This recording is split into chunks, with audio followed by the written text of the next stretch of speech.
Passo avanti per lo sviluppo del progetto Romea Strata, come ci conferma Franco Martini. Questo è il progetto Interreg che abbiamo acquisito in partenariato con il Comune di Schio, che è lead partner, con la diocesi, l'ufficio pellegrinaggio della diocesi di Vicenza e lo Stirol, che ci ha messo a disposizione l'Europa con appunto l'Interreg 100.000 euro. 100.000 euro che andranno investiti nella promozione di un percorso che da Passo a Montecroce arriverà a Venzone e poi da Venzone farà il cammino del tagliamento per poi collegarsi a Concordia Sagittaria, proseguire in Veneto ed Emilia Romagna per arrivare a San Miniato in Toscana e collegarsi con la via Francigena per Roma.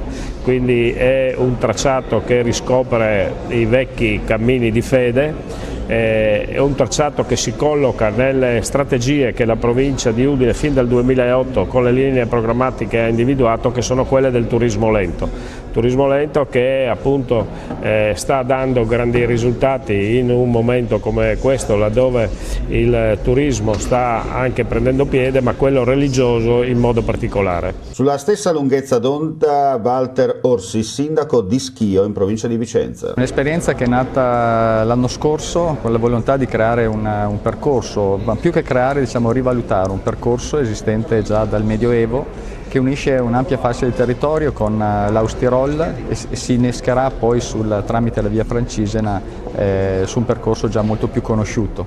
Diciamo che questi percorsi sono molto sostenuti dalla Comunità Europea proprio per le grandi finalità che hanno, non solo per lo sviluppo turistico che possono indurre, ma anche per creare dei legami anche di amicizia e di collaborazione fra i vari territori. E poi la scoperta si dice a chilometro zero del territorio.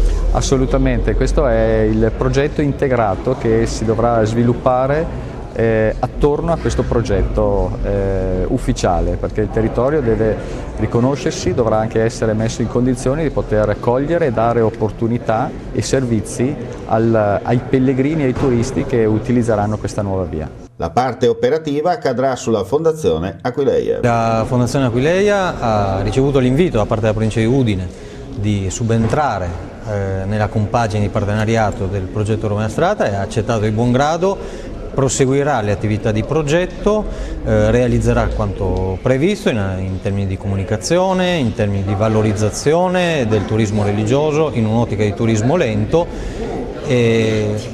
Questa è la prima riunione per noi, abbiamo conosciuto il partenariato, ma ci sono tutti i presupposti per lavorare bene. Ost Tirol, parte integrante della Romea Strata.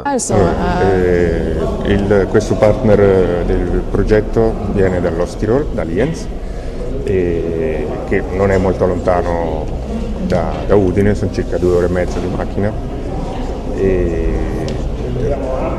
Adesso ci racconterà in che modo è coinvolta in questo progetto.